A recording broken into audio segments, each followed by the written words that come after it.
raro, no me carga.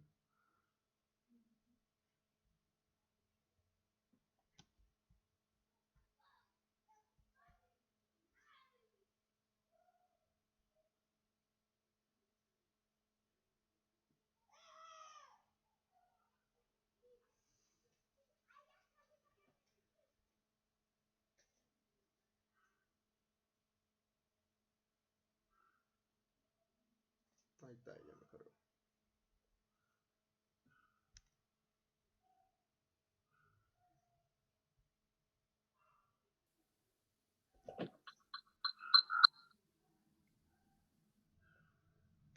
Qué pendejo.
Neta que mi internet está fallando un chingo, pero ya está jalando.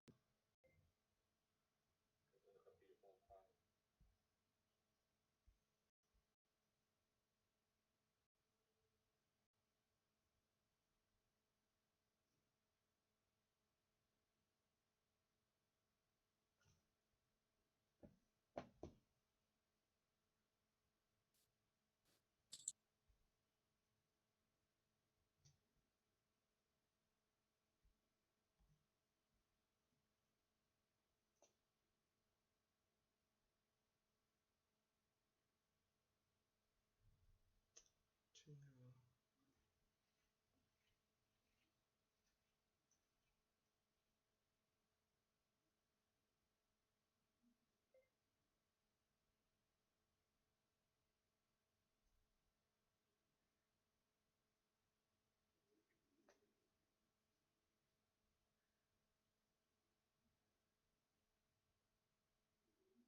Ya ahora sí, todo bien.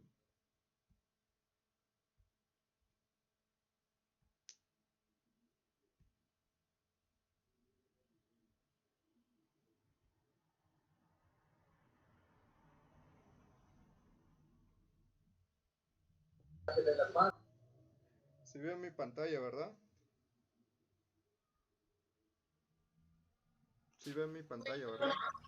Sí, sí se ve, Gil. Arre, arre, con eso.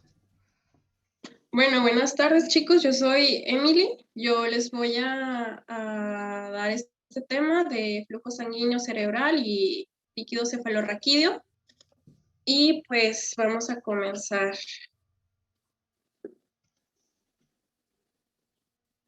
Bueno, vamos a tener que el flujo sanguíneo cerebral, específicamente en el encéfalo, va a ser suministrado por el círculo de Willis, o también llamado polígono de Willis, que lo van a conformar 4 arterias principales, 2 carotídeas y 2 vertebrales. Sin embargo, no son las únicas que lo van a conformar, son más. Más adelante se las voy a mostrar. Pero para que se den una idea, pues las principales van a ser esas 4, y estas van a partir de este polígono y se van a desplazar a lo que es la superficie cerebral y van a originar las arterias piales. Estas arterias viales se van a desplazar hacia las arteriolas penetrantes, que van a estar en un espacio anatómico llamado espacio de Virchow-Robin, y de ahí se van a ir a las arteriolas intracerebrales. Pues el espacio de Virchow-Robin está comprendido en el espacio subaracnoideo, entre lo que viene siendo la pia madre y el aracnoides.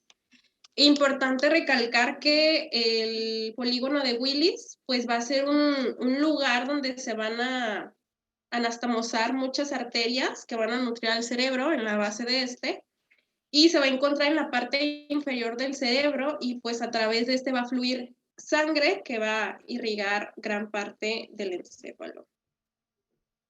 La que sigue. Bueno, aquí tenemos así como muy simple y muy sencillo las 4 arterias que les comentaba. En la parte de abajo, pues nada más viene la arteria basilar, pero hacia arriba van a estar lo que vienen siendo las comunicantes posteriores, luego las carótidas internas, las cerebrales posteriores y anteriores en la parte de arriba, y pues la arteria basilar. En realidad, pues las arterias que van a conformar a este polígono van a ser, son como 10 más o menos. Es una arteria basilar, 2 cerebrales, una posterior y una anterior, 2 carótidas internas, 2 comunicantes posteriores y una arteria comunicante anterior. La que sigue. Bueno, pues también es importante que sepan qué son las paquimeninges y las leptomeninges. En realidad, esto es como una subdivisión que se le hizo a las meninges para poder describir en qué espacio se encuentran. Específicamente hablando, por ejemplo, de las paquimeninges, pues se van a encontrar lo que es dura madre y la hoja externa del aracnoides, y las leptomeninges pues van a ser la pia madre y la hoja interna del aracnoides. Eso es importante porque hay un cierto flujo que va a seguir tanto el líquido cefalorraquídeo como la irrigación sanguínea, y pasa por estos espacios, entonces es para que lo sepan identificar bien. Y bueno, pues las funciones a grandes rasgos van a ser funcionar como una capa protectora para el cerebro. Es lo que va a amortiguar. ¿Qué sigue? Tenemos que el flujo sanguíneo cerebral normal va a ser a través del cerebro de una persona adulta de 50 a 65 mililitros cada 100 gramos de tejido por minuto. Y para todo el encéfalo, el flujo sanguíneo va a ser de 750 a 900 mililitros por minuto. Esto va a corresponder al 15% del gasto cardíaco en reposo total de todo el cuerpo. Y pues también resaltar que el encéfalo únicamente va a representar el 2% del peso corporal total. Entonces, esto quiere decir que pues el encéfalo, a pesar de que es relativamente pues liviano, no representa mucha masa corporal, sí representa un gran sitio donde hay irrigación, porque hay 15% de gasto cardíaco solo en esa área. Entonces está muy irrigado. ¿Qué sigue? Y bueno, vamos a tener 2 sistemas que son los que van a conformar el polígono de Willis, pero para poder entenderlos mejor los vamos a subdividir en sistema carotidio y sistema vertebrobasilar. Vamos a empezar con el sistema carotidio. Este va a estar conformado por 2 arterias que van a ser las carótidas comunes, una van a ser del tronco bronquiocefálico, que va a ser la externa o la derecha, y la izquierda o la interna van a ser del arco aórtico. Y lo que van a irrigar, precisamente este sistema carotido, lo que va a irrigar va a ser la porción anterior del cerebro, específicamente los 2/3 anteriores de los hemisferios. Y bueno, este sistema carotidio va a representar de 550 a 600 mililitros de la irrigación total del encéfalo. Si teníamos que el encéfalo tenía una irrigación de 750 a 900 mililitros, significa que el sistema carotídeo se va a encargar específicamente de los 550 o 600 mililitros que se vayan a irrigar. Esa es la función del sistema carotídeo. Y el sistema vertebrovascular, que va a ser la otra parte de la irrigación del encéfalo, se va a conformar por 3 arterias, que van a ser 2 vertebrales y una basilar, que es las que les estaba comentando que no se veían en la otra imagen. Y bueno, este sistema vertebrovascular va a irrigar la parte posterior del cerebro. También va a irrigar el tercio posterior de hemisferios, que no irriga el anterior sistema. También el tálamo, el tronco encefálico y el cerebelo. Y va a representar de la irrigación total del encéfalo de 150 a 200 mililitros de la irrigación total. Y ahí se completan los 750 a 900 mililitros totales del encéfalo.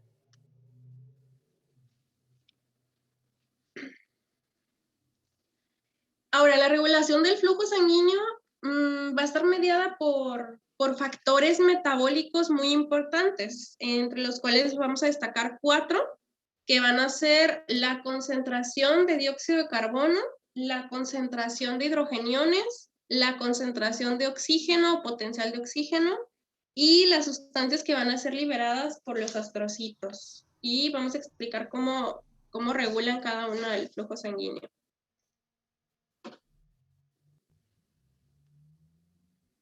Empezando por el dióxido de carbono, pues tenemos que cuando este aumente, es decir, cuando hay un aumento excesivo en la sangre que va a irrigar el encéfalo, el flujo sanguíneo va a tender a elevarse mucho. Es decir, entre más dióxido de carbono en la sangre, más elevación de flujo sanguíneo cerebral. Y esto lo que va a hacer es que se va a combinar con agua y va a formar ácido carbónico. Y el ácido carbónico, al disociarse, va a formar hidrogeniones. ¿Qué es lo que van a hacer los hidrogeniones? Los hidrogeniones van a causar una vasodilatación, es decir, va a hacer que haya más irrigación de los vasos cerebrales y esto va a ser proporcional a su concentración en sangre. Obviamente, pues cualquier sustancia que sea ácida en el encéfalo va a tener esta misma acción, va a aumentar el flujo sanguíneo cerebral y entre sus ejemplos podemos tener el ácido láctico, el ácido pirúvico y todos los ácidos que se puedan imaginar. Entonces, ante un aumento de dióxido de carbono, se eleva el flujo sanguíneo por acción de los hidrogeniones que causan vasodilatación.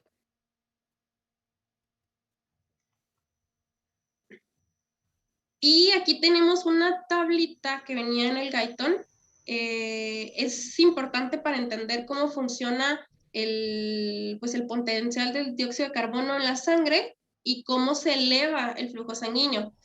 ¿Alguien sabe cuál es el dióxido de carbono normal que hay en la sangre aproximadamente? ¿Nadie?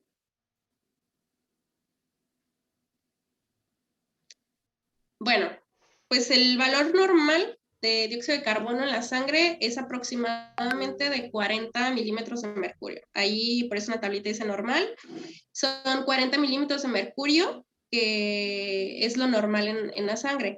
Pero si observamos bien, si seguimos la gráfica, si este dióxido de carbono aumentara el doble, por ejemplo, que aumentara a 80 milímetros de mercurio, fíjense qué es lo que pasa con el flujo sanguíneo. El flujo sanguíneo también aumenta, pero, o sea, se eleva bastante, o sea, se triplica, se cuadruplica, es bastante. Entonces, eso nos puede explicar cómo funciona el dióxido de carbono y su elevación en el flujo sanguíneo cerebral.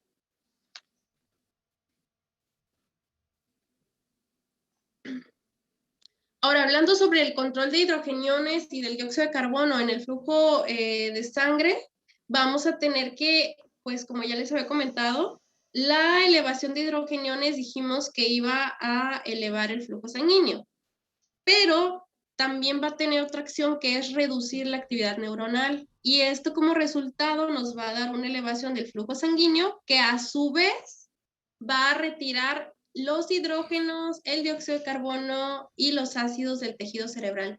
Es decir, sí, aunque aumenten los hidrogeniones, probablemente también va a aumentar el flujo sanguíneo, pero al momento de que el flujo sanguíneo cerebral aumenta, este también arrastra consigo lo que vienen siendo todos los ácidos, el dióxido de carbono y el hidrógeno.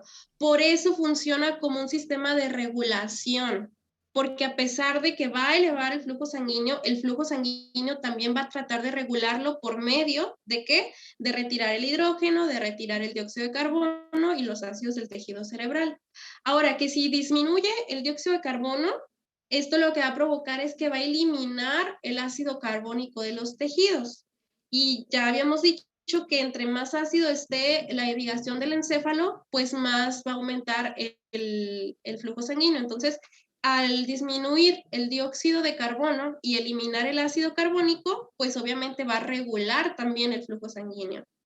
Ambos mecanismos pues van a mantener una regulación normal de hidrogeniones y esto pues para mantener una actividad neuronal normal y de un flujo sanguíneo normal.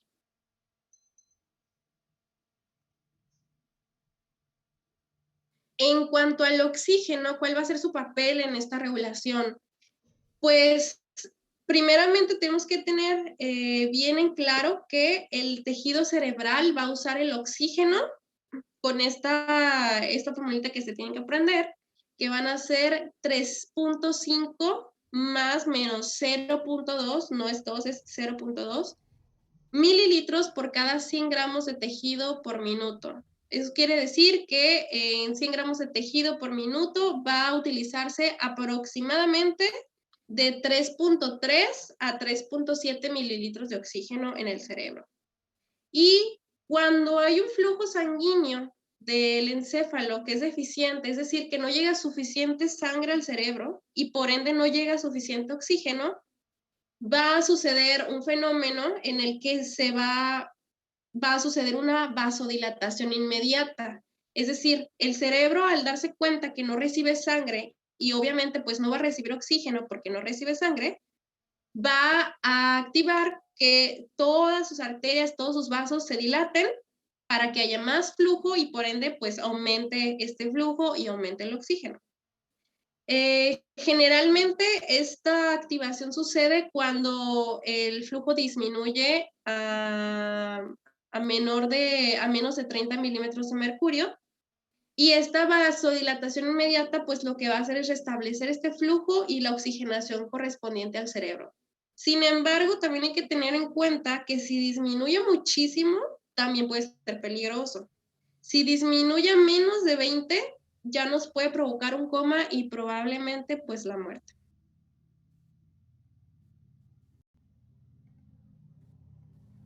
Ahora también va a haber una autorregulación del propio flujo sanguíneo cerebral. ¿Cómo funcionar esto? Bueno, primero también tenemos que tener en claro que el flujo sanguíneo que va a estar autorregulado va a estar dentro de un intervalo pues muy estricto que va a ser de una presión arterial de 60 a 140 milímetros de mercurio.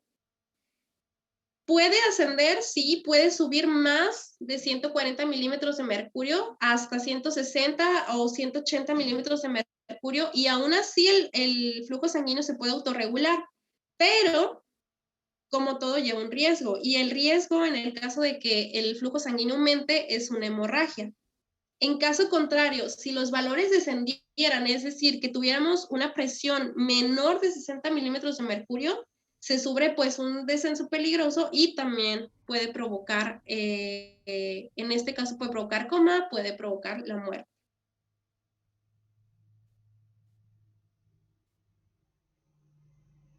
Y aquí tenemos otra tablita que venía en el libro de Guyton y también explica muy bien esto, y es que, bueno, si se fijan en la parte de abajo viene marcada la presión arterial en milímetros de mercurio y en el otro lado viene el flujo sanguíneo. Entonces, ¿cómo podemos interpretar esta gráfica? Si se fijan, la hipotensión va a estar más o menos por debajo de 60, como está ahí, y la hipertensión más o menos arriba de 130, 140. Entonces, si tenemos que la presión arterial se encuentra entre 120, más o menos, entre 120, 140, y aumentara hasta 150 o 160 milímetros de mercurio, el flujo sanguíneo, si se fijan, no cambia mucho, en realidad sigue igual, o sea, no es como que suba o como que baje, se mantiene igual. Lo único que cambia es que la presión arterial sube. Pero cuando desciende la presión arterial, entonces sí, el flujo sanguíneo baja drásticamente. Y eso es lo peligroso porque pues puede provocar o desencadenar episodios, por ejemplo, de shock o de coma mucho más rápido que si aumentara esta presión arterial.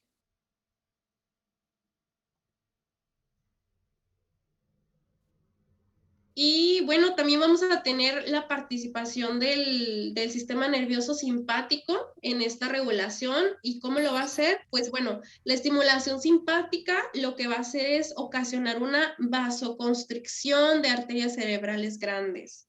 ¿Esto para qué? Bueno, pues para impedir que la presión arterial elevada llegue a vasos más pequeños. ¿Por qué? Porque se aumenta la presión, obviamente va a aumentar el gasto cardíaco, va a aumentar la irrigación y lo que hace el sistema nervioso simpático es que va a vasoconstringir, o sea, las va a cerrar, los vasos los va a cerrar de las arterias más grandes para evitar que esta presión aumente más y que esta presión llegue a vasos más pequeños. ¿Por qué? Porque si llega a vasos más pequeños, los vasos más pequeños no tienen el mismo calibre que las arterias grandes y por ende puede provocar hemorragias, y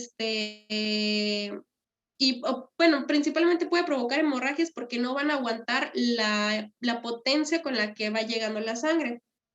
Y esto puede suceder, esta regulación del sistema nervioso simpático puede suceder durante, por ejemplo, ejercicios vigorosos, donde hay mucho gasto cardíaco, donde se eleva la presión arterial, o en actividades con circulación excesiva que van a activar estos impulsos simpáticos en las arterias. Y pues va a ser un importante mecanismo para, como les comentaba, impedir las hemorragias en el encéfalo o un ictus cerebral, que es cuando se forman como placas ateroscleróticas en las arterias y evita que pase la sangre, y bueno, eso es otro rollo, pero principalmente para impedir hemorragias, principalmente.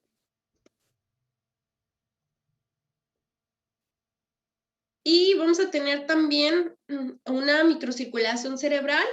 Esta microcirculación, pues, así como sucede en todos los demás tejidos del organismo, pues va a haber un cierto número de capilares sanguíneos en los lugares donde se necesite mayor, donde haya más necesidades metabólicas. Es decir, va a haber más vasos sanguíneos, va a haber más irrigación sanguínea en aquellas zonas donde se necesiten más cantidades de oxígeno, donde se necesite más sangre, donde se necesite más, donde sean más necesarias las necesidades metabólicas. Entonces, la densidad de los capilares de la sustancia gris van a ser 4 veces mayor que la de la sustancia blanca. ¿Esto por qué? Porque el nivel de flujo sanguíneo en la sustancia gris, pues obviamente va a ser 4 veces mayor que en la sustancia blanca. Por ende, necesita más irrigación y sus necesidades metabólicas son mayores. Y también importante que recuerden que los capilares del cerebro van a ser muchísimo menos permeables que los capilares de cualquier otra zona del cuerpo. ¿Por qué? Porque si estas se llegan a estirar con la elevación de la presión arterial, como ya les venía comentando, puede provocar una hemorragia, un accidente cerebrovascular, puede provocar muchísimos problemas a nivel cerebral que se previenen con esto. Y esos capilares pues van a ser menos permeables a esto para evitar precisamente que se estiren de más, que se eleve la presión y que puedan pues reventarse, provocar una hemorragia, etcétera.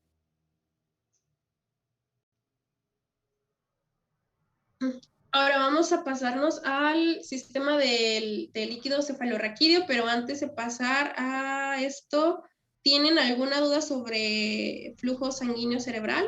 lo que sea que no les haya quedado bien claro antes de pasar al líquido cefalorraquídeo.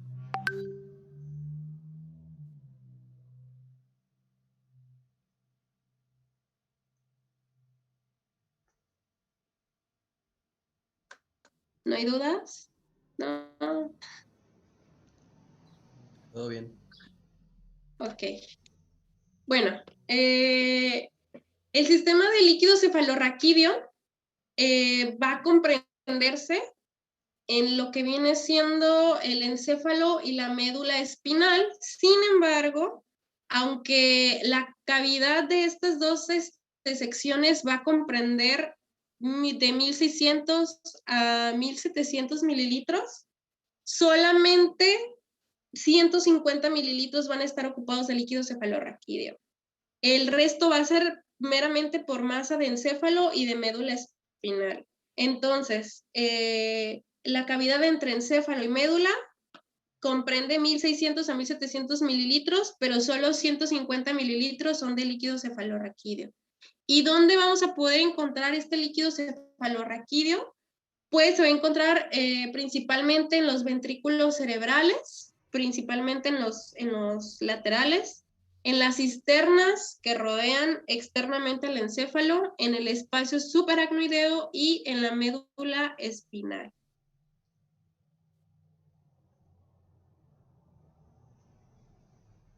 Y aquí está una imagen muy clara. Ahí podemos ver todas las regiones anatómicas que van a ser importantes para el flujo de líquido cefalorraquídeo, dónde se secreta, dónde se absorbe y por dónde pasa. Tenemos, ahorita les voy a explicar, pero ahí tenemos lo que son los ventrículos, que es importante también que sepan eso porque generalmente Juan lo pregunta en los exámenes y no lo explica en las clases. Pues vamos a tener 4 ventrículos. Va a ser 2 ventrículos laterales, que van a ser el derecho y el izquierdo, el tercer ventrículo y el cuarto ventrículo. Vamos a tener también un agujero interventricular, un acueducto, el acueducto de Silvio, una apertura cerebral, un canal central. Vamos a tener también pues, los espacios subaracnoideo, las granulaciones aracnoideas, los plexos coroideos que son muy importantes y que ahorita les voy a explicar. Pero a grandes rasgos, los ventrículos laterales van a estar en cada hemisferio cerebral y van a formar la C, que se puede ver ahí, es como una C. El tercer ventrículo va a tener una forma de hendidura y se va a situar en la línea media entre ambos tálamos e hipotálamos. Se va a comunicar con los 2 ventrículos laterales que ya les comenté y con el cuarto ventrículo por el acueducto de Silvio. Ese va a ser su comunicante. Y el cuarto ventrículo va a estar situado entre el tronco encefálico y el cerebelo. Esas son las regiones anatómicas importantes que hay que aprender. Y bueno, la que sigue. Vamos a tener primero las funciones del líquido cefalorraquídeo. La principal y la más fundamental función del líquido cefalorraquídeo es amortiguar el encéfalo dentro de su bóveda sólida, es decir, va a evitar que sufra una torsión el encéfalo o el cerebro frente a un golpe o a un impacto muy fuerte. Porque, bueno, ustedes deben saber, el cerebro pues no se encuentra así como pegado en el cráneo, se encuentra suspendido en este líquido cefalorraquídeo, es lo que amortigua los golpes y las torsiones. Y bueno, es importante esto porque el cerebro y el líquido cefalorraquídeo van a tener aproximadamente la misma densidad, que viene siendo del 4%. Y hay un concepto muy importante que siempre pregunta Juan y es el contragolpe. El contragolpe es un fenómeno en el que cuando suceda un golpe en la cabeza que sea muy intenso, puede no dañar al encéfalo en el lado del impacto, sino en el lado opuesto. Y esto sucede porque es tan intenso el golpe que el líquido cefalorraquídeo, con esa densidad que tiene, se se lanza al lado opuesto del cráneo y provoca que esa potencia con la que va a distribuirse al lado opuesto dañe el lado opuesto del cráneo, del encéfalo, puede dañarlo también. Y esto también puede deberse a una rápida aceleración o a una desaceleración en solitario o en ausencia de un impacto físico. Es decir, también va a haber golpes en los que se provoque una lesión por golpe y por contragolpe. La lesión por golpe es cuando el sitio en donde ocurre la acción es el sitio donde ocurre el golpe. Y el contragolpe es el lado opuesto de donde ocurrió la acción. Entonces, estos dos fenómenos pueden explicar el contragolpe, pero importante recordar que el contragolpe siempre va a ser el daño al lado opuesto de donde ocurrió el impacto. Eso es sencillito y fácil, nada más.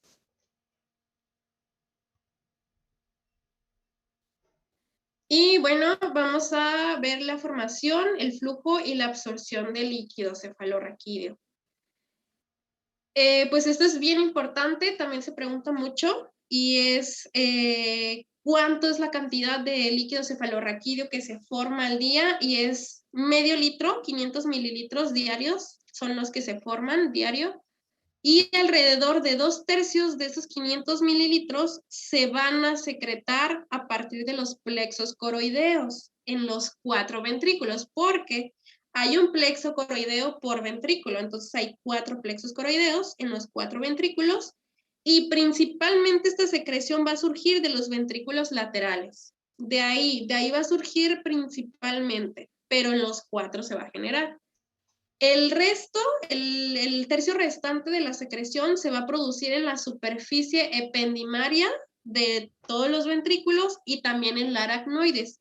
Y una pequeña partecita va a proceder del propio encéfalo por medio de sus espacios perivasculares.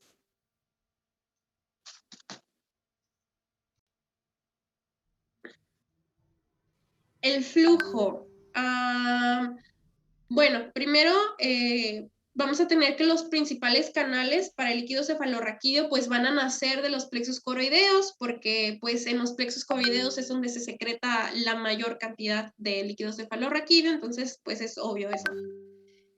Les dividí por serie de pasos porque es más fácil aprenderse así el flujo que sigue el líquido cefalorraquídeo. Entonces, en primer lugar, el líquido cefalorraquídeo, que va a estar segregado en los ventrículos laterales, va a pasar al tercer ventrículo por medio del agujero de Monro. Ese es el primer paso, es como la primera fase del flujo del líquido cefalorraquídeo. Se segrega en los ventrículos laterales y pasa al tercer ventrículo por el agujero de Monro.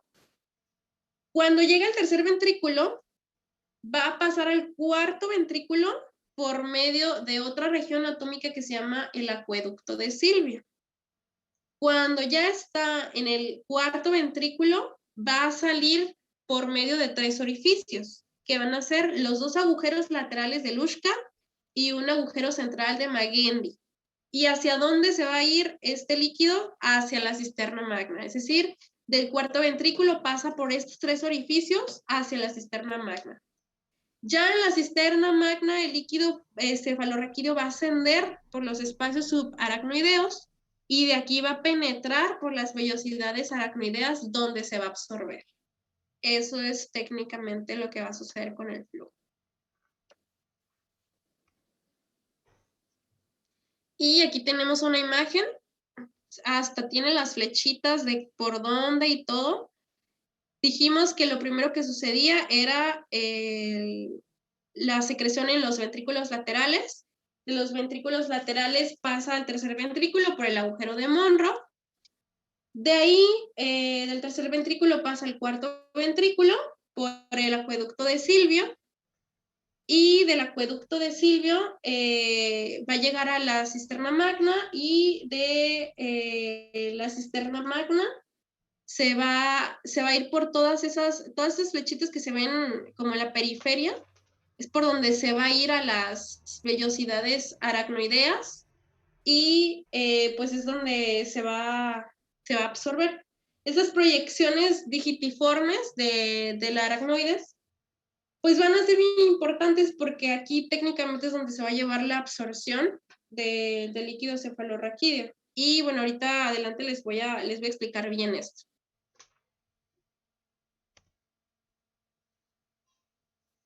Tenemos que la secreción va a estar dada por el plexo coroideo hacia los ventrículos, o sea, es decir, la secreción de líquido cefalorraquídeo hacia los ventrículos por el plexo coroideo va a depender ¿de qué?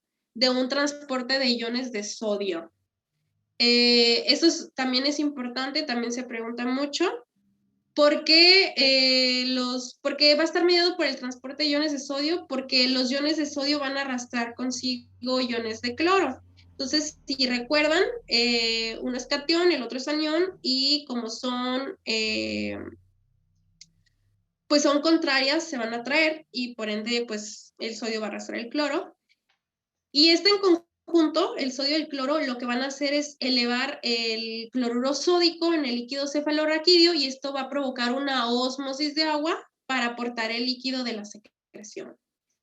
Finalmente, y esto es bien importante porque también se los van a preguntar, son qué tan parecida es la presión osmótica y la concentración de iones en el líquido cefalorraquídeo que en el plasma. Y bueno, son 5 principales.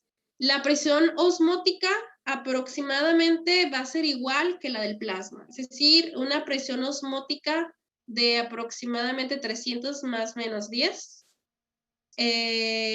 La concentración de sodio también va a ser aproximadamente igual que en el plasma, como en el líquido cefalorraquídeo, pero ya en la concentración de cloro tenemos que en el líquido cefalorraquídeo va a ser 15% más que en el plasma, o sea que va a haber 15% más de cloro en el líquido cefalorraquídeo que en el plasma. En cuanto a los iones de potasio, tenemos que va a haber 40% menos potasio en el líquido cefalorraquídeo que en el plasma, y que la glucosa va a ser 30% menos en el líquido cefalorraquídeo que en el plasma. Esto hay que aprendérselo porque el cajón lo preguntan y pues para que se lo aprendan.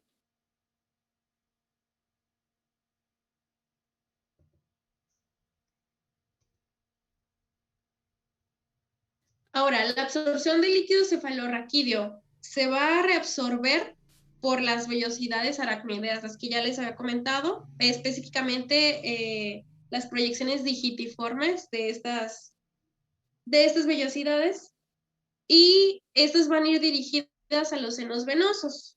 El conjunto de estas vellosidades van a formar lo que vienen siendo las granulaciones aracnoideas, y lo que van a poder absorber, aparte del líquido cefalorraquídeo, también moléculas proteicas y partículas grandes. Entonces, no solo van a absorber líquido cefalorraquídeo, también moléculas de proteínas y pues partículas muy, muy grandes.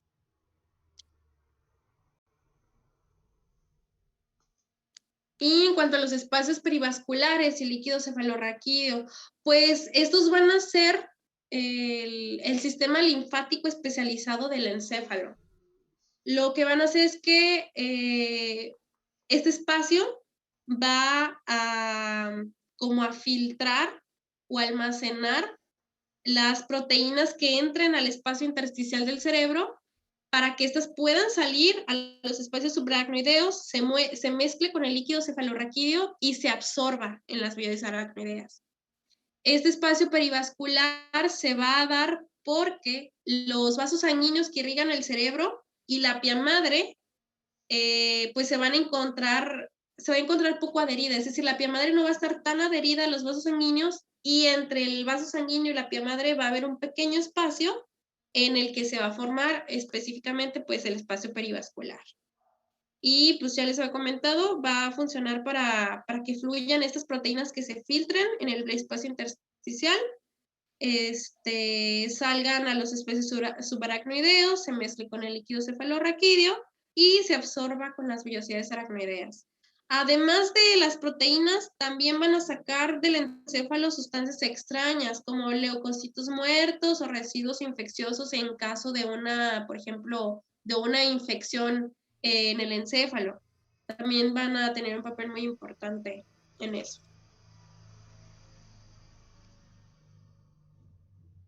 Y bueno, aquí está lo que les comentaba. Si se fijan, el vaso sanguíneo y la pía madre no se encuentran completamente adheridas, o sea, no están muy juntas. Y el espacio que se crea entre esos dos va a ser específicamente este espacio perivascular. Entonces, cuando se almacenan las proteínas que se filtran del espacio intersticial, se almacenan en ese espacio perivascular y suben, o sea, llegan hasta arriba donde dice el espacio subaracnoideo, y de ahí lo que va a pasar es que las vellosidades aracnoideas lo van a reabsorber. Y así con los leucocitos muertos que les comentaba y todos los residuos que se puedan generar ahí.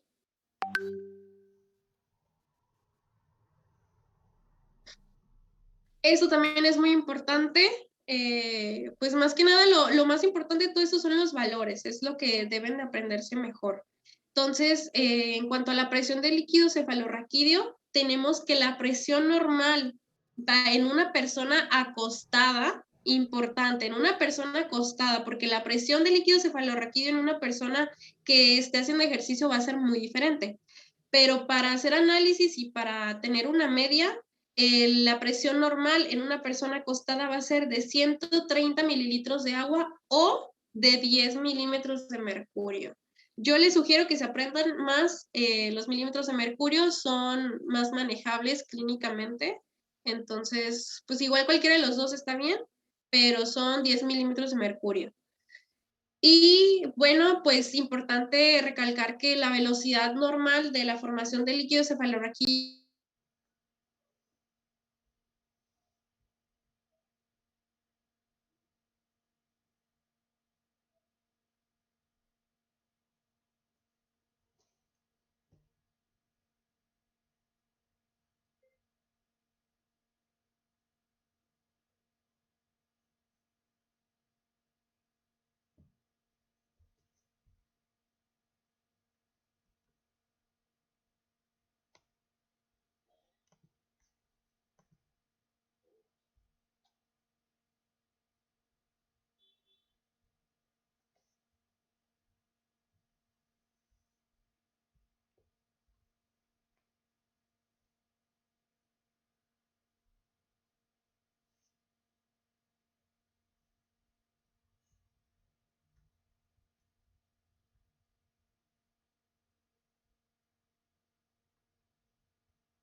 Bueno, les comentaba que la velocidad a la que se va a formar el líquido cefalorraquídeo, pues siempre va a ser muy constante, es decir, no va a haber una variabilidad de la formación del líquido cefalorraquídeo en una cuestión fisiológica. En una cuestión fisiopatológica probablemente sí, pero fisiológicamente esto nunca va a cambiar.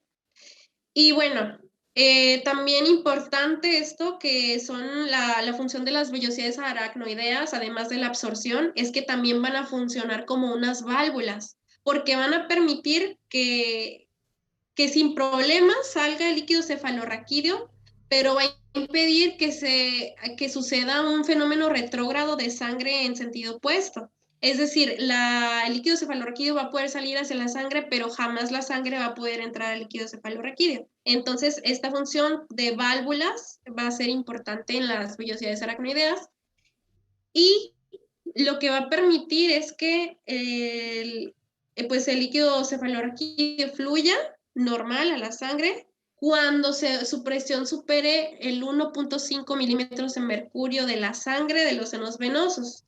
Si sube más la presión, pues las válvulas se van a abrir más. O sea, si aumenta la presión a 1.5 milímetros de mercurio más de lo normal, lo que va a pasar es que estas válvulas se van a abrir más para que haya más flujo y pues esto pueda disminuir.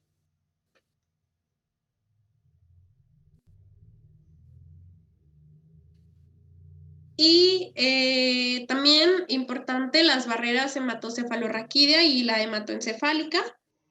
Ambas van a ser una barrera frente a moléculas de gran tamaño que no pasan de la sangre al líquido cefalorraquídeo, porque como ya les había comentado, van a tener una función no muy permeable para evitar precisamente que se eleve de más la presión arterial, o que pueda suceder por ahí algo extraño. La barrera hematocefalorraquídea lo que va a hacer es separar la sangre del líquido cefalorraquídeo, y la hematoencefálica va a separar la sangre y el líquido encefálico. Estas van a estar presentes en casi todo el parénquima cerebral, excepto en algunas zonas hipotalámicas, en la glándula pineal, y en la zona postrema. En esas tres no va a haber este tipo de barreras. Y hay tres características muy importantes, estas también se las van a preguntar, también es importante que se las aprendan, y es que estas barreras van a ser muy permeables al agua, al dióxido de carbono, al oxígeno, a las sustancias liposolubles y a los anestésicos.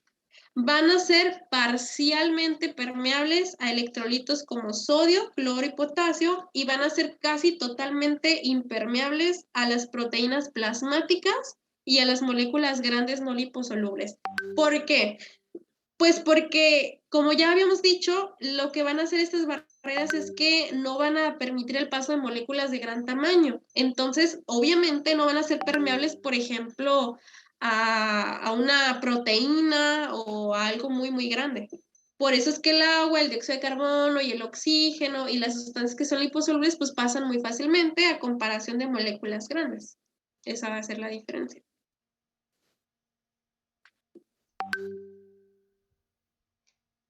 Y aquí tenemos un ejemplo de ambas. Pues técnicamente lo que se podría explicar o que faltaría explicar es que cómo va a estar dada esta permeabilidad de las barreras. Va a estar dada por una unión estrecha, así se le llama, la unión estrecha. Eso significa que qué tanto van a estar unidas las células epiteliales para permitir el paso o no de ciertas sustancias. Eso es lo que va a determinar qué tanto puede ser permeable una barrera hematoencefálica o no. Es lo único.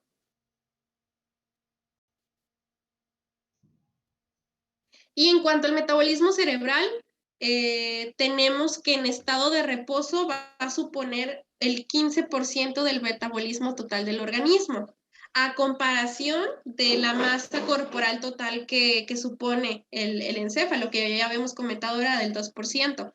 Entonces, a pesar de que la masa corporal es del 2%, en estado de reposo va a suponer 15% del metabolismo total del organismo. O sea que, además de tener mucha irrigación, porque ya hemos dicho que también comprende el 15% del gasto cardíaco total, significa que también va a tener necesidades metabólicas muy, muy grandes. ¿Y esto qué se va a deber?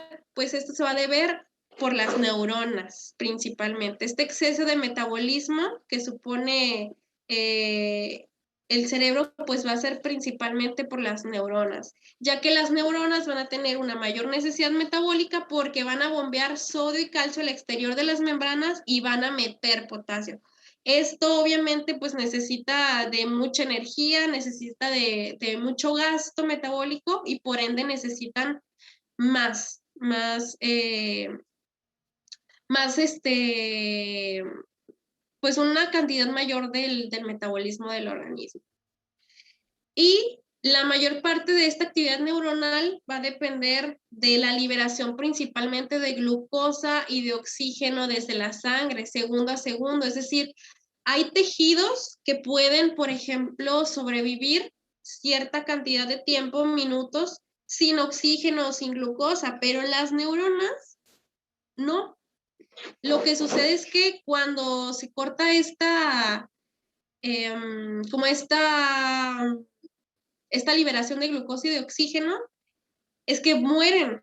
Y las cosas que pueden suceder es que se presenta rápidamente en los cuadros fisiopatológicos de acuerdo a una deficiencia en la actividad neuronal. Entonces, lo que va a suceder es que esta liberación de glucosa y de oxígeno nos va a dar una elevada tasa metabólica del cerebro y esto pues obviamente significa que el encéfalo no va a ser capaz de efectuar metabolismo anaerobio como otros tejidos, por lo que siempre va a necesitar de glucosa y de oxígeno. Y bueno, en condiciones normales, la mayor parte de la energía del cerebro va a proceder de la glucosa sanguínea, que va a tener una característica muy peculiar y es que va a poder transportarse sin depender de insulina. Esto quiere decir que, por ejemplo, si una persona diabética tiene 0% de insulina, pues no le va a afectar a nivel cerebral porque la glucosa no va a necesitar de la insulina y puede ser como un factor favorable en este caso, que puede ser fisiopatológico. Entonces, pues esa es una de la característica más peculiar de la glucosa sanguínea a nivel cerebral. Y ya, creo que ya era todo. No sé si tengan alguna duda, pregunta, algo que les pueda aclarar, que no les haya quedado claro, porque son muchos valores, entonces, esos pues hay que aprendérselos, pero en cuanto a procesos o así, si tienen alguna duda, con confianza.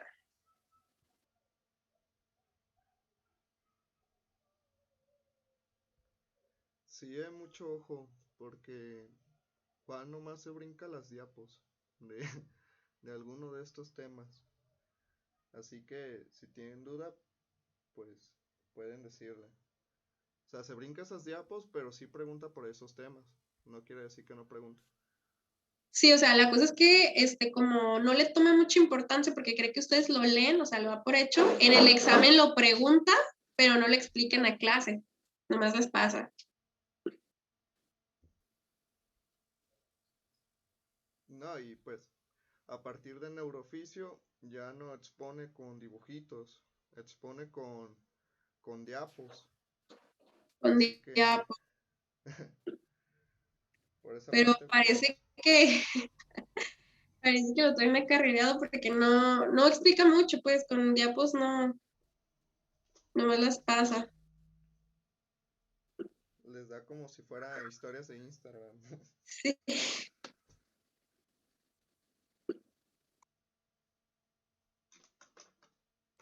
Neta, ¿ninguna duda? Yo les quería preguntar algo sobre el temario que nos da él. Hablaba sobre el sistema carotidio vertebrovascular. ¿Se refiere a lo de las dos carótidas y la arteria basilar? ¿A esto se refiere nada más? Sí, Sí. lo que te va a preguntar ahí técnicamente es qué parte del encéfalo irriga, qué arterias lo van a conformar y qué porcentaje de sangre corresponde a ese sistema. Ah, ok, gracias. De nada.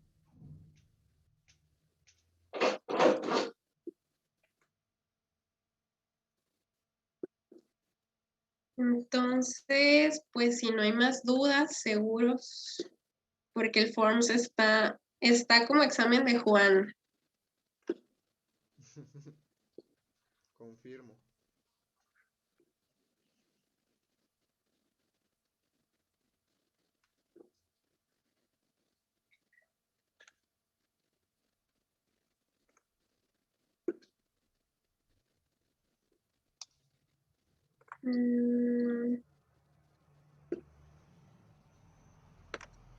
Entonces, pues les voy a ir pasando el Forms para que lo contesten. Son poquitas preguntas, son como 15 o 16 preguntas. Oye, Algunas son abiertas. si quieres, mándame el link.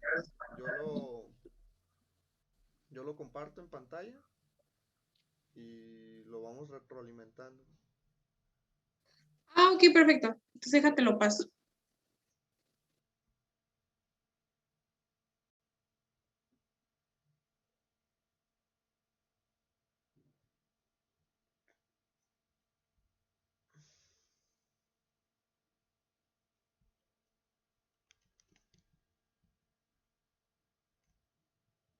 O sea, pero entonces lo van a ir contestando quien sepa o les vas a preguntar.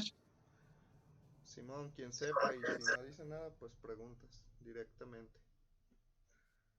Yo digo Ya que les nomás se siente preguntes. se siente con tantito poder el güey, ya quiere hacerse como Juan. Güey, ya o sea, tienen leyendo este tema desde el miércoles, ¿no? Porque no tuvieron clase ni jueves ni viernes. Supongamos. La verdad es de los temas más facilitos de neuro. Más facilitos de neuro. Sí, de hecho sí. Ya lo vas a Confirmo, ver. hasta yo lo entendí.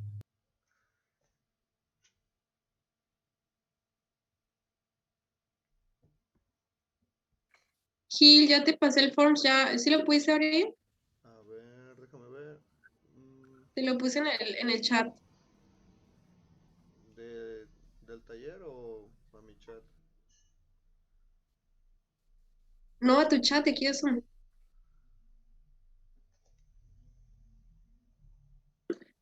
Ah, ya. Ahorita lo checo.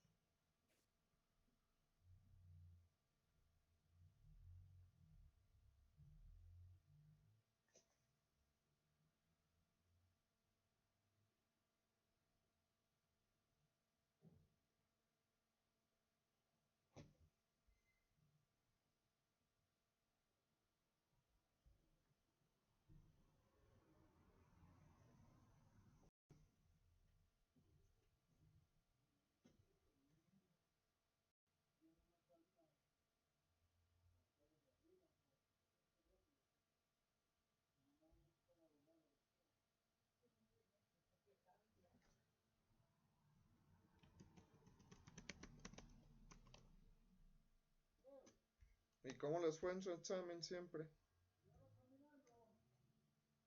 ¿No se los hizo oral o sí? No, güey. Nomás le gusta asustarlo. Les dije. Güey, ¿los revisa acá bien machín los exámenes? Nah. Es que hice un Ni le rayón, sabe. güey. Güey, es que puse un rayón y la neta, pues parece como una coma en un número. Nah, no. No lo revisa, la verdad.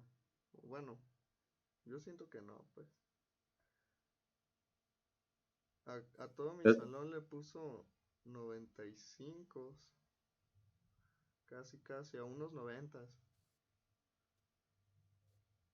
Ahora sí, ¿En cuál examen?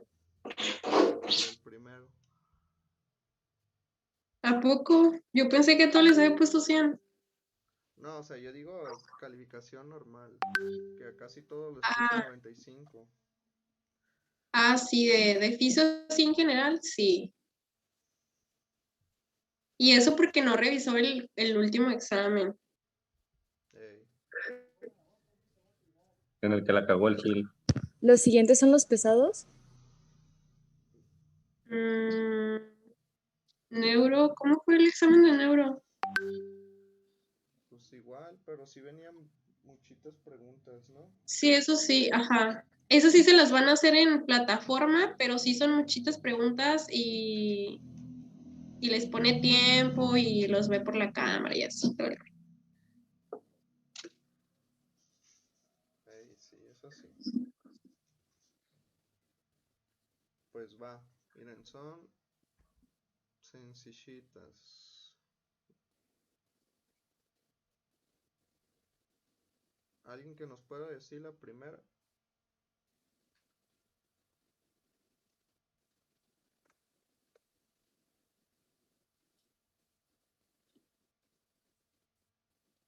No lo vamos a contestar. La primera, Es la primera. La primera es la primera. dos carotideas y dos vertebrales.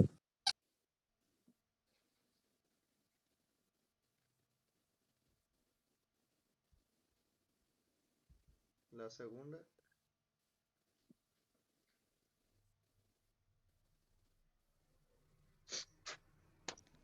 Es la pia madre y la... Pia madre y aracnoides, ¿no? No, la segunda. Ah, sí, la Tradujo el tema de la aracnoides y la Es la dura pia madre. madre, ¿no? Sí, ¿Qué pia- Es la pia madre. Es la pia madre. es la pia madre. Yo digo que es la pia madre también.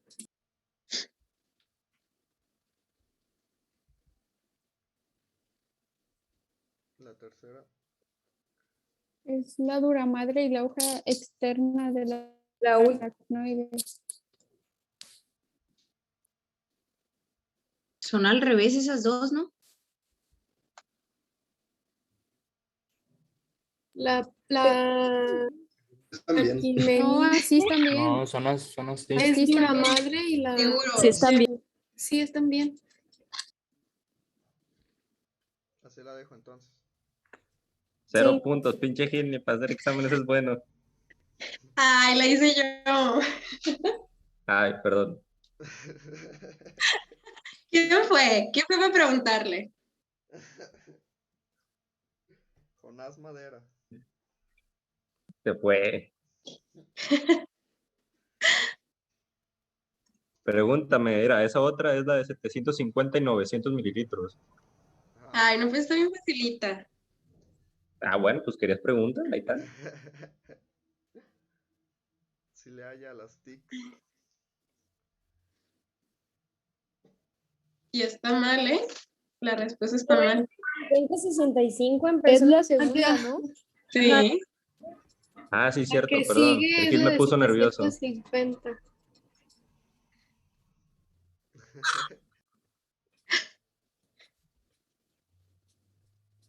Se cuatripió. Ahora sí, flujo sanguíneo total. Ese sí es 750 a 900. Sí.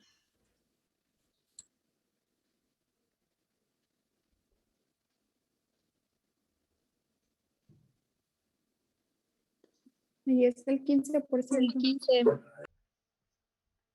Es así, tal cual la pregunta Juan, para que le digan al Fer y no los cajetee por su culpa. Chingue su madre el Fed.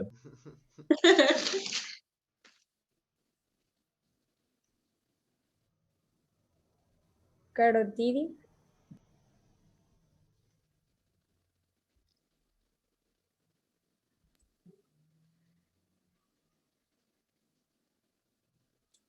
El dióxido El de dióxido carbono de y el carbono, el oxígeno. oxígeno. Hidrógeno y astrocitos. Está bien. Para no anotarlas. Sí.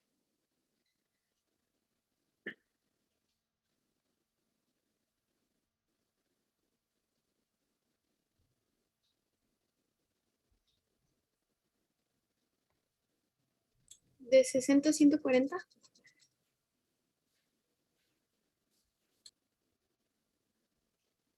Simón.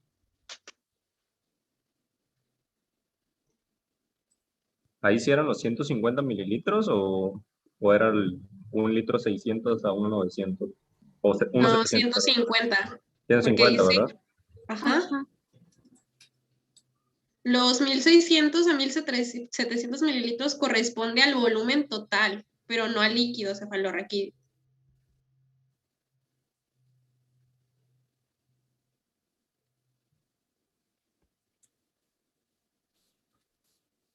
La siguiente es de 500 mililitros. Medio litro.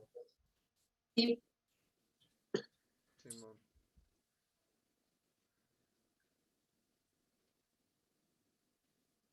Plexos Los coroideos. ¿no? plexos coroideos.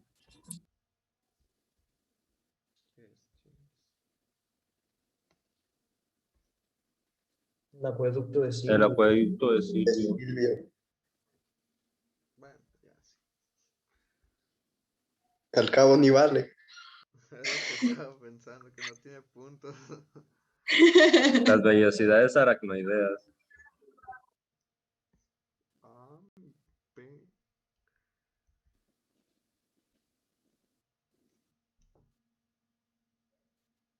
Sencillito.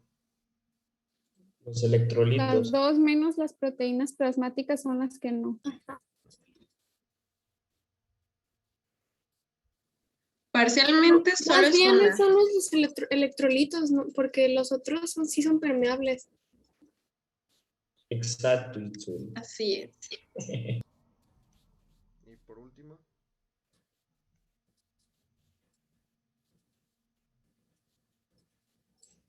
Perivasculares. Perivasculares. Lo que dijo el guapo primero. Güey, aquí está el Gil, cálmate. Ah, me va a querer chapulinear al Misa también. no, eso ya está hecho. El Gil es mío. Oh, Pues sí pusieron atención, nomás no hablan. Queríamos torcerlos, pero no, sí, todo bien. Sí, todo bien. Qué bueno, la verdad, que no tengan dudas, que es lo importante. Ya de ahí en más, pues les digo, Juan es de este cuestionario es de lo que más pregunta, y el Kahoot.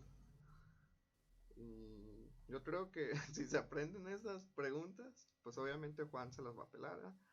Pero si no, si son como el Fer que me pregunta a la 1 de la madrugada un día antes del tema, pues no.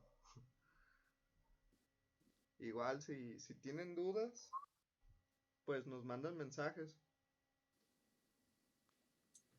mientras ande de peda el gel. Pero ¿Pueden pues eso subir hasta el domingo. ¿Pueden subir ese examen y el Kahoot, por favor? Sí, no hay ningún problema. Gracias. Va, pues entonces, nos vemos mañana. Gracias. Dale, güey. Gracias. Gracias. Dale, bye. Bye. Gracias. Gracias.